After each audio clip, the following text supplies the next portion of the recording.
두 분과 함께 시장에 대한 전략 구체적으로 세워보겠습니다. IM증권 도곡 WM센터 이화진 과장, 24인베스트먼트 손창현 팀장 나와 계십니다. 어서 오십시오. 네. 오늘 우리 시장이 폭격을 맞다시피 하락 출발했습니다만 그나마 위안인 건 전약 후 강의 패턴을 지금은 그려가고 있다는 점. 낙폭은 점차적으로 회복되고 있다는 점에 있습니다. 그래도 시장 분위기 좀 체크 먼저 해봐야 될 텐데 이화진 과장님, 시장 지금 어떻게 진단해 볼 수 있는 거예요? 계속 이렇게 안 좋을까요? 일단은 사실 경기 침체에 대한 부분은 사실 그런 시그널까지는 아직까지는 조금 지켜봐야 된다고 생각을 하고 있는데, 일단 지난주에 이제 비농 고용 지표가 물론 이제 예상치가 한 16만 명이었는데 한 15만 한 1,000명 정도가 나오긴 했습니다.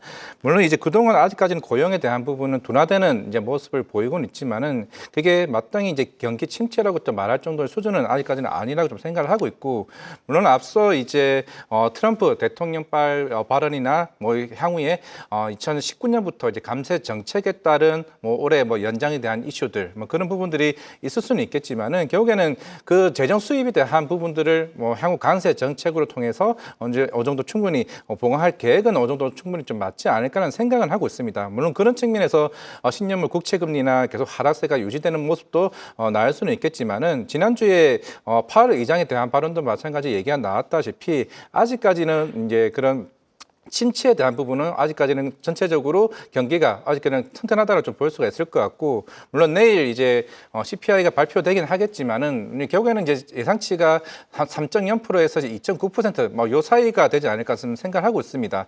일단은 인플레이션 2%대까지는 계속 꾸준히 이제 물가를 지켜볼 거라 좀 생각을 하고 있고, 일단은 PC나 비농 고용 지수나 내일 이제 CPI까지 지켜본 이후에 이제 3월 20일 날 이제 FOMC가 남아 있는 만큼 사실 그때까지는 또 시장에 대한 매크로에 대한 이슈가 좀 굉장히 부각되지 않을까 생각을 하고는 있지만은, 그만큼 사실 그런 미국에 대한 최근에 워낙 이제 많이 빠졌던 측면에서는 이제 침체라는 이슈라기보다는 워낙 이제 트럼프 대통령이 이제 관세에 대한 이슈들이 계속 부각이 됐고, 그런 스태그플레이션에 대한 우려가 계속 부각되다 보니까 시장에 대한 좀 그동안 조금 미국 지수들이 많이 올라왔던 측면에서 이제 다른 자금으로 이탈되는 흐름이 아니었나 생각을 하고 있습니다. 예.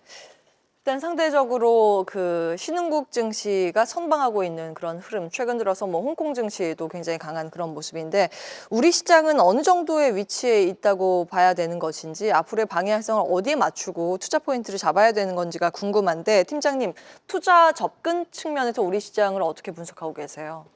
예, 제가 봤을 때는 미증시와 우리나라 증시의 가장 큰 차이점이라고 할 수 있는 거는 많이 올랐느냐, 많이 안 올랐느냐에 대한 차이인 것 같아요.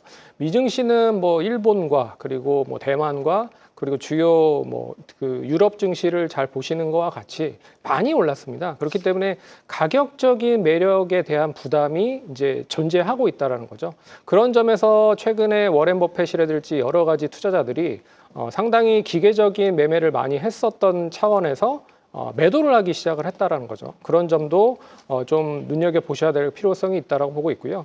하지만 이제 국내 시장은 그만큼 2년 동안 많이 못 올랐다라고 보고 있어서 그나마 우리나라 시장이 미국 시장보다는 가격적인 매력이 상당히 높다라고 볼 수가 있을 것 같고, 오늘도 시장 보시면 미국 시장이 나스닥 기준으로는 4% 하락을 하긴 했지만 우리나라 시장은 잘 버티고 있는 상황이거든요.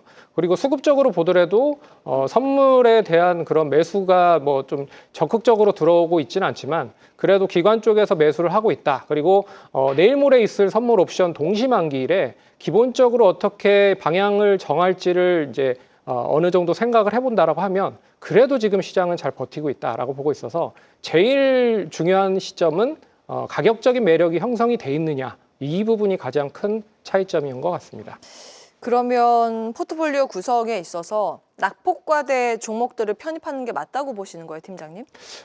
저 낙폭과대 종목도 충분히 저는 지금 시점에서는 매수가 괜찮다라고 좀 보고 있지만, 그래도 단기적으로 이제 실적이 뒷받침이 많이 됐던 조선이라든지 방산 이런 쪽이 고점 대비했을 때 많이 올라갔기 때문에 일단 조정이 나온 게 사실이거든요. 하지만 시장의 지금 시점에서 기준점으로 들어가야 되는지 아니면 안 들어가야 되는지에 대한 거를 감안을 해보면 역시 실적이 제일 중요한 포인트라고 좀 볼 수 있을 것 같습니다. 그래서 상반기보다 하반기에 조금 더 실적이 좋아지는지를 잘 눈여겨 보시는 섹터 쪽으로 매수를 하시면 좋을 것 같고요. 그런 점에서 방산이나 조선 같은 종목들은 고점 대비해 봤을 때 30%에서 40% 정도 조정이 나온 종목들이 있거든요. 그런 종목들은 결국에는 기간적인 조정으로 추가적인 하방 경직만 만든다라고 하면 다시 한번 매수할 수 있는 타이밍을 보일 수 있을 것이다라고 보고 있고, 하지만 이제 무조건 매수는 아니다라고 볼 수 있을 것 같습니다. 왜 그러냐면 시장 자체가 이제 무조건 떨어지는 시점에서 기계적으로 매수를 한다라고 보면 일단 추가적인 하락이 나와버린다라고 하면 어떻게 대응을 할 수가 없기 때문에 분할적으로 대응을 하시면서 좀 접근을 하시면 어떻게 보면 지금 시점이 좋은 기회가 될 수도 있을 것이다라고 봐야 될 것 같습니다. 예, 앞서서 저희 전화 연결했는데 장희종 연구위원과 같은 말씀이시네요. 실적에 더 주목을 해야 한다. 이 말씀을 주셨고, 방산과 조선 단기간에 급하게 채우는 전략보다는 이제 분할해서 차분하게 접근하는 전략이 유효하다. 시장 전체적으로 같은 맥락으로 말씀 주고 계십니다. 과장님, 한 가지 이제 궁금한 점은 지금 이 하락이 너무 오래된다면 포트폴리오 그동안 이제 구성을 했었던 종목들을 일정 부분 덜어야 하느냐, 아니면 못 담았었던 종목을 채워야 하느냐에 대한 고민인데, 그러니까 지수 밴드대를 놓고 대응을 한다고 한다면 기간이나 위아래 상하방은 어떻게 잡고 계시는지 이것도 체크해 주십시오. 일단은 지수에 대한 하단은 사실 그렇게 이제 밑에까지 잡을 필요는 없다는 좀 개인적으로 생각을 하고 있습니다. 물론 이제 우려스러운 거는 일단은 우리가 이제 1월 달부터 이제 가파르게 지수가 빠르게 올라왔다가 최근에 조정을 받고는 있기는 했지만은 최근에 이제 지수들이 흐름이 대부분 이제 개인 매수세로 움직여 왔다는 겁니다. 그러면서 사실 신용 잔고 자체도 거의 한 18조까지 올라왔고, 특히나 이제 작년에 이제 해외 쪽으로 자금이 이탈했던 부분들이 올해 1월 달부터 이제 국내 주식으로 많이 유입이 되면서 거기에 예탁금도 한 58조까지 올라왔다가 지금 계속 줄어드는 일단 모습을 보이고는 있는데, 적어도 시장이 빠질 때마다 할 때 국내 주식 같은 경우는 이제 개인 매수세로 어느 정도 충분히 커버하는 모습을 계속 보여왔습니다. 이제 그 대표적인 섹터들이 뭐 조선이었고, 아니면은 이제 로봇이나 이제 방산과 같은 크게 많이 올라왔던 종목들이 이제 주목을 받았다라면, 물론 오늘 지금 삼성전자도 이제 양전을 하게 되면서 이제 향후 다음 달 이제 첫째 주에 삼성전자 관련된 잠정 실적 발표가 조금 아마 주목받지 않을까 생각을 하고 있습니다. 오늘 한 3월 이제 10일까지의 이제 수출 데이터가 나오게 되면서, 특히나 낸드 쪽이 이제 감산을 하게 되면서 본격적인 가격이 상승 효과를 좀 누릴 수 있다는 부분을 조금 주목할 필요가 있지 않을까라고 해봤을 때, 분명한 거는 섹터에 대한 순환매가 본격적으로 일어날 수 있다는 측면이라 좀 생각하고 있습니다. 물론 조선이나 우리가 흔히 방산이나 이와 같은 섹터들이 그동안 많이 올라왔다고 해서 추가적인 뭐 고점에 대한 부분은 아니라고 좀 생각하고는 있지만은, 적어도 상승했던 그에 대한 피로도가 충분히 있다라고 가정했을 때, 특히 삼성전자가 58,000원까지 갔다가 53,000원까지 내려온 상황에서 제가 봤을 때는 1분기 실적에 대한 부분이 일단 워낙 눈높이가 많이 낮아진 상황에서 서프라이즈가 나올 가능성을 우리가 충분히 좀 연도해 볼 필요가 있습니다. 분명 4분기 때 SK 하이닉스랑 삼성전자가 이제 컨퍼런스 콜에서 얘기를 해왔던 거는 올해 사실 레거시에 대한 눈높이를 거의 한 자릿수 성장으로 낮춰왔던 좀 상황에서, 만약에 여기서 이제 레거시 쪽에 매출이 굉장히 본격적으로 나오게 되고, 만약에 삼성전자가 엔비디아향 관련해서 이제 HBM3 8단 반도체가 실제로 들어가게 되었을 때는, 일단 우리가 워낙 이제 낮았던 실적과 그리고 파운드리도 2조 적대였던 부분에서 만약에 충분히 커버할 수 있는 실적만 보강이 된다라고 하게 되면 삼성전자와 SK 하이닉스 위주로 된 지수 플레이가 좀 되지 않을까라고 봤을 때, 저는 적어도 지수 단에는 적어도 2,450에서 이제 50 사이에서는 이제 머물 수는 있겠지만은, 그 사이에서는 행보한다기보다는 반등할 가능성이 더 크다 말씀드리겠습니다. 지수 하단을 2,450선까지 좀 잡아주셨고, 그러면 대응 전략 측면에서 증시 어디에서 이제 기회를 봐야 하는가, 섹터 전략으로 넘어가는 게 좋을 것 같습니다. 과장님께 추가적으로 여쭤볼게요. 오늘 같은 경우에는 뭐 그동안 말씀 주셨던 제약바이오 상대 강도가 좋고, 그리고 로봇테마주 저희도 계속 좀 체크하고 있습니다. 애널리스트 모시고 이야기도 해봤는데 로봇에 대한 성장세 이견은 없는 것 같습니다. 이것이 이제 피난처가 될 수 있을지 체크 부탁드립니다. 일단은 뭐 제약바이오는 이제 3월 말 유럽 폐암마켓도 있고, 그리고 다음 달 미국 아마켓 이제 ACR도 있고, 그다음에 이제 아스코까지 있겠죠. 물론 이제 JP모건 헬스케어 이후에 이제 임상 데이터가 하나둘씩 이제 나오게 되면서, 특히 이번 유럽 폐암마켓 같은 경우는 냉나자와 관련된 기존 이제 최종 탑라인 데이터가 나오게 될 것으로 보이고 있습니다. 그렇게 되면은 OS 생존 기간이 생각보다 굉장히 잘 나오게 되었을 때 타그리소 대비 향후의 성장성을 굉장히 주목할 것으로 보이고 있고, 일단 로봇 섹터 같은 경우는 그동안 워낙 이제 우리가 레인보우 로보틱스발 이제 대기업 이슈들이 기술이 하나둘씩 이제 나오게 됐고 본격적으로 이제 전 세계적으로 중국이나 미국 같은 업체들 같은 경우 휴머노이드 생산들이 하나둘씩 이제 본격적으로 이제 준비에 이제 박차를 가하고 있는 상황에서 뭐 추가적인 대기업에 대한 M&A 이슈도 있겠지만은 이제 우리나라 로봇 산업들 같은 경우는 본격적으로 원가에 대한 이제 부분들을 굉장히 중요시 해볼 필요가 있다고 생각하고 있습니다. 물론 이제 향후에 우리나라 이제 추경에 대한 이슈도 분명히 로봇 쪽에 더 강하게 이제 드라이브를 걸게 될 것으로 보이고 있고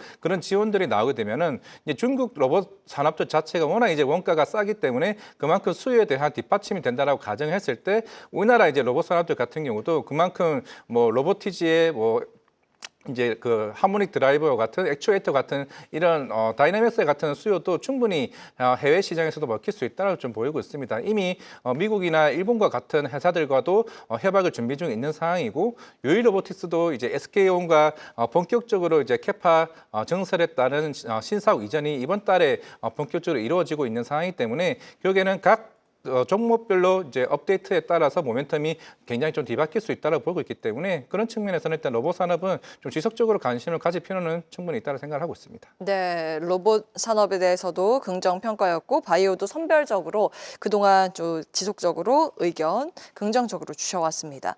지금 한 가지 특이 섹터가 오늘 유리기판의 급등입니다. YC캠이 10% 이상 뛰어오르고 필옵틱스도 3% 상승으로 시장 대비 아웃퍼폼하고 있습니다. 이와 함께 지금 반도체주들의 상승 전환도 눈에 띄고 삼성전자가 0.37%의 플러스권 나타내고 있습니다. 사실 이게 오프닝 때 할까 말까 좀 고민을 했었는데 조금 전에 시티그룹에서 반도체 커버 다시 냈습니다. 그 피터 전무의 레포트였는데 글로벌 반도체에 대해서 글로벌 메모리 시장 업데이트 내용 보시면 메모리 바닥 신호가 감지됐다. 그 중심에는 레거시 반도체를 필두로 해서 이야기를 좀 다뤘더라고요. 그러면서 삼성전자가 지금 주가 탄력을 받고 있는 그런 상황입니다. 반도체를 한 축으로 우리가 끼고 가야 하는 것인지도 궁금하고 유리기판 테마주의 급등 배경은 어떻게 분석하시는지 팀장님 체크해 주십시오.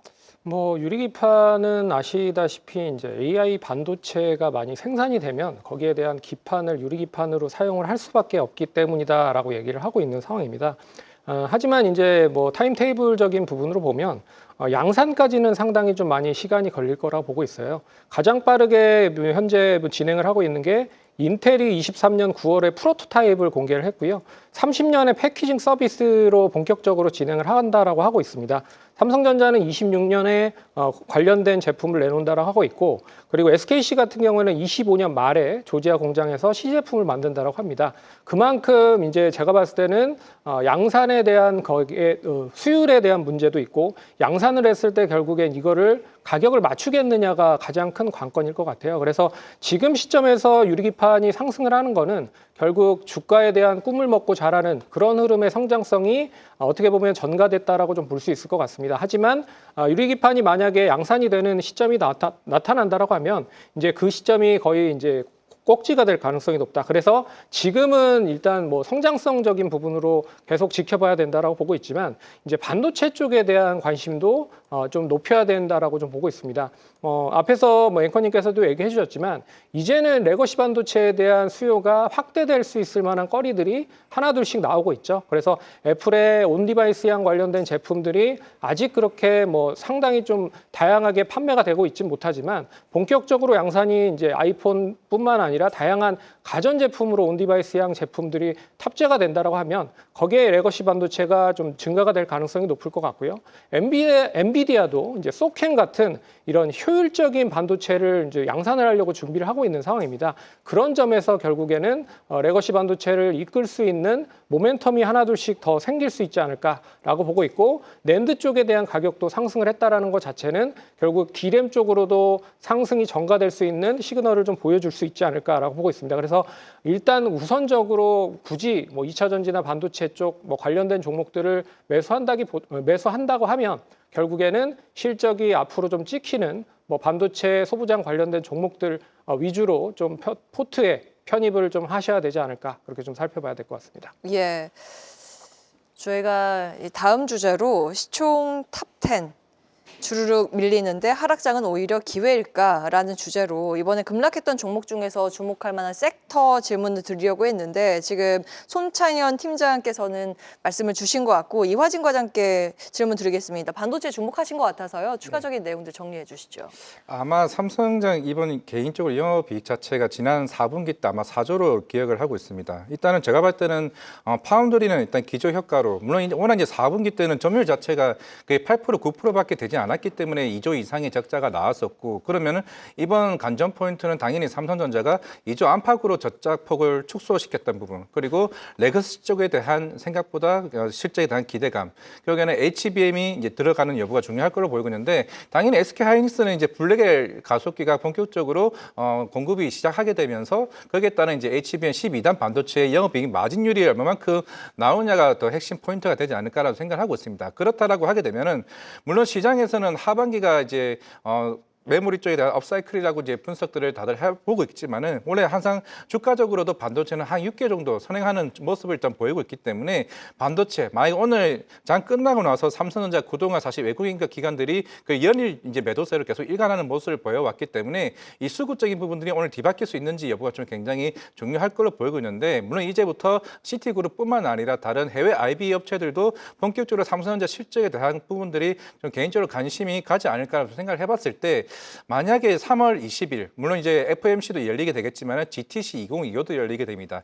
그 이후에 시장에 대한 변화들이 반도체 섹터를 통한 디스플레이가 본격적으로 견인된다라고 해봤을 때는 그럼 반도체 몰리 수급들이 생각보다 시장에 빨아들일 가능성이 굉장히 크다라고 보이고 있기 때문에 물론 우리가 이제 3월 30일 날 공매도도 앞두고 있는 상황이기 때문에 그동안 많이 올라왔던 섹터들에 대한 부분들이 분명한 건 비중 조절이 필요하지 않을까 저는 개인적으로 생각하고 있습니다. 그러면 여기서 궁금해지는데 과장님 오늘 사시겠어요? 아니면 조금 기다렸다 사시겠어요?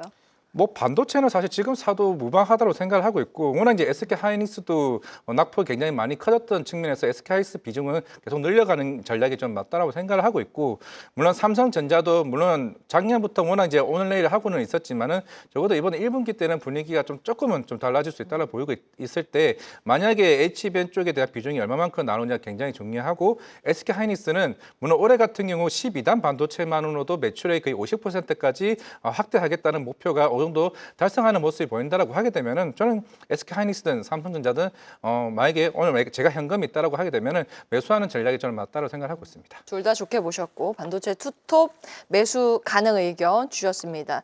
시티그룹에서 나온 그 리포트 간략하게 말씀드리면 이제 낸드 공급 업체 중에 하나가 대응을 위해서 가격 인상 결정을 냈기 때문에 낸드 살아날 것이고 디램도 지금 분위기 괜찮기 때문에 2분기에는 메모리 시장 봄이 찾아올 조짐을 보이고 있다. 그래서 SK하이닉스가 가장 큰 수혜를 입을 것으로 예상된다라는 이제 결론입니다. 레포트 내용만 좀 정리해 드리고요. 반도체 먼저 살펴봤습니다. 자, 간략하게 한 가지 이슈 정도 더 짚어볼 수 있을 것 같은데 뭐 중국 소비 관련 기업을 봐야 할까 아니면 국내에서 수출 데이터가 오늘 또 발표가 됐는데요. 10일 단위로 우리라는 수출입 데이터가 발표하죠. 그래서 이제 양호한 업종, 화장품이나 미용 기기 쪽이 좀 강한 그런 모습인데 팀장님 시장에서 어떤 부분에 이제 주목을 하시는지 한 가지만 좀 뽑아주세요.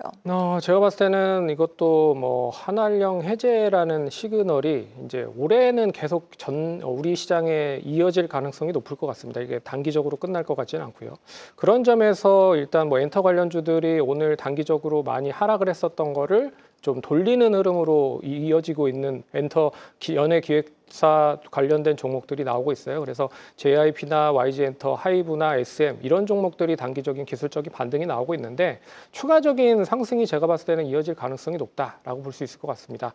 뭐 그 이유는 실적이 빠르게 회복이 되고 있다라는 것도 눈여겨보셔야 될 것 같고 거기에 앨범 판매라든지 콘서트나 공연 같은 거를 중국 쪽으로 진행을 한다라고 하면 수익은 더 커질 가능성이 높거든요. 그런 점에서 엔터 관련된 종목들 관심 있게 보시면 좋을 것 같고 지난번에 얘기해드렸던 화장품 관련된 종목들도 중국과 어떻게 보면 좀 걸쳐있는 중국에 올인을 하고 있는 기업이 아니라 중국에 좀 걸쳐있는 OEM, ODM 관련된 기업들, 뭐 코스맥스나 한국콜마 같은 경우에는 그래도 뭐 미중이나 그러니까 북미나 유럽 쪽에 대한 그런 판매가 고스란히 나오고 있는 상황이기 때문에 중국이 이론이 어떻게 보면 플러스 알파적인 요건만 잘 진행이 된다라고 하면 실적은 더 붐업을 할 수 있다라고 보고 있어서 이 관련된 그 시장은 좀 지지부진하지만 그래도 종목별 순환매적인 흐름에서 이 어떻게 보면 엔터 관련된 종목들은 좀 관심 있게 보셔야 될 그런 흐름이다라고 봐야 될 것 같습니다. 엔터 탑픽은 어떤 걸까요? 네, 그래서 뭐 엔터나 뭐 화장품 여러 가지 기업중 중에 제가 봤을 때는 엔터 관련된 종목 중 그리고 이제 중국에 얼마만큼 많이 퍼포먼스를 낼 수 있는지가 중요할 것 같아요. 그런 점에서 YG 엔터테인먼트와 큐브 엔터테인먼트를 좀 눈여겨보시면 좋지 않을까 그렇게 좀 살펴봐야 될 것 같습니다. 네, 화장품은 코스맥스, 한국콜마 등 선별적으로 볼 필요가 있고 엔터는 전체적으로 후한 점수를 주셨습니다. 종목은 YG 엔터, 큐브 엔터테인먼트 이렇게 꼽아주셨고 마지막으로 시간이 짧게 있는데 이화진 과장께서 우리 시청자분들께 실질적으로 도움이 될 만한 전략 좀 정리해 주시면 좋을 것 같습니다.